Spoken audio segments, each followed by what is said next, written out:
आज योगी के एक्शन से कांप रहे होंगे मुख्तार। अपराधियों में मच गया होगा हाहाकार। जो समझता था खुद को शेर, योगी ने कर दिया सरेआम ढेर। योगी ने अपने गुरु का बदला लेकर दिखाया। योगी के एक्शन से अब मुख्तार को भी पसीना आया।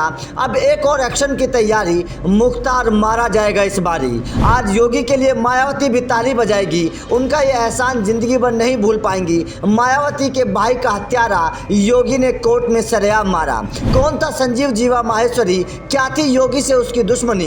25 साल पुराना वो किस्सा याद आया जब इसने योगी के गुरु को मरवाया। जो इंसान मायावती के लिए मुलायम से टकराया, पूरे देश में जिसने बीजेपी का परचम लहराया, आज योगी ने उसकी हत्या का बदला लेकर दिखाया। जी हाँ, लखनऊ कोर्ट में संजीव माहेश्वरी की हत्या कर दी गई। किसी अनजान इंसान ने कोर्ट परिसर में सरेआम संजीव उर्फ जीवा को ढेर कर दिया। जैसे ही हत्या हुई, फोन खड़कने चालू हो गए, बधाइयां दी जाने लगी, बसपा के खेमे में मिठाइयां बांटी जाने लगी।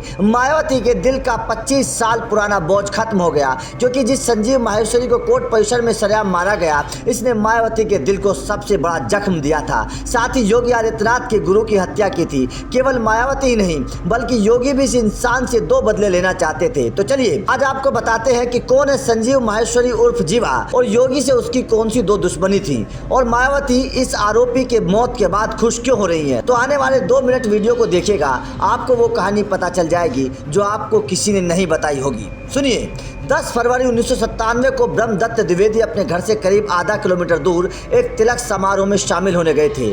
बाहर निकलते समय बाइक सवार 2 बदमाशों ने उन पर गोली चलाई। आसपास के लोगों ने आनन फानन में ब्रह्मदत्त द्विवेदी को हॉस्पिटल पहुंचाया, जहां उन्हें मृत घोषित कर दिया गया था। ब्रह्मदत्त द्विवेदी की हत्या की खबर ने लोगों को सदमे में डाल दिया था। इसके बाद शहर पर हेलीकॉप्टर मंडराते रहे। इस नेता की इतनी ताकत थी कि अटल बिहारी वाजपेयी, लार्ड कृष्ण आडवाणी, मुरली मनोहर जैसे तमाम दिग्गज सारे काम छोड़कर उत्तर प्रदेश के छोटे से शहर फर्रुखाबाद पहुंच गए थे। ये नेता बेशक बीजेपी का था, लेकिन उसकी हत्या के बाद मायावती फूट फूट कर रोई थी। उसका मायावती से खास रिश्ता था, राखी का रिश्ता।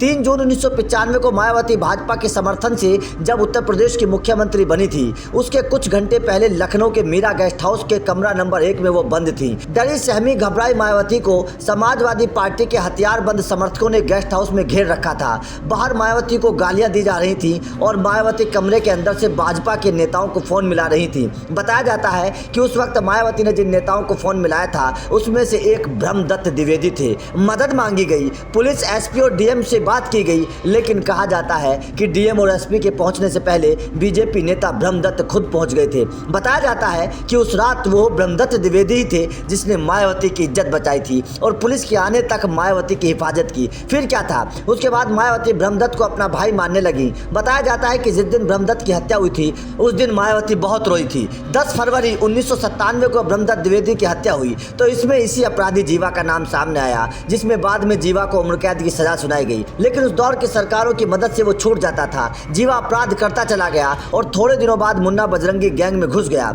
इसी दौरान उसका संपर्क मुख्तार अंसारी से हुआ। कहते हैं कि मुख्तार को आधुनिक हथियारों का शौक था, तो जीवा के पास हथियारों को जुटाने के लिए एक अच्छा नेटवर्क मौजूद था। वो AK-47 का बहुत बड़ा तस्कर था। इसी कारण उसे अंसारी का संरक्षण मिला और फिर संजीव जीवा का नाम कृष्णानंद हत्याकांड में सामने आया। हालांकि इस मामले में जीवा मुख्तार की मदद से कोर्ट से बरी कर दिया गया, लेकिन पुलिस की रिकॉर्ड के अनुसार संजीव माहेश्वरी उर्फ जीवा पर 22 से ज्यादा मुकदमे दर्ज हैं। इनमें से 17 मामलों में संजीव बरी हो चुका था। बताया जाता है कि उसके गैंग में 35 से ज्यादा सदस्य हैं। वहीं संजीव पर जेल में भी गैंग ऑपरेट करने का आरोप लगता रहा है। लेकिन जब से योगी सरकार आई, तब से संजीव जीवा की उल्टी गिनती शुरू हो गई। जीवा पर साल 2017 में कारोबारी अमित दीक्षित उर्फ गोल्डी हत्याकांड में भी आरोप लगे थे। इसमें जांच के बाद अदालत ने जीवा समेत 4 आरोपियों को उम्र कैद की सजा सुनाई थी। फिलहाल पश्चिम यूपी का एक कुख्यात अपराधी लखनऊ की जेल में बंद था। हाल ही में प्रशासन द्वारा उसकी संपत्ति भी कुर्क कर दी गई थी।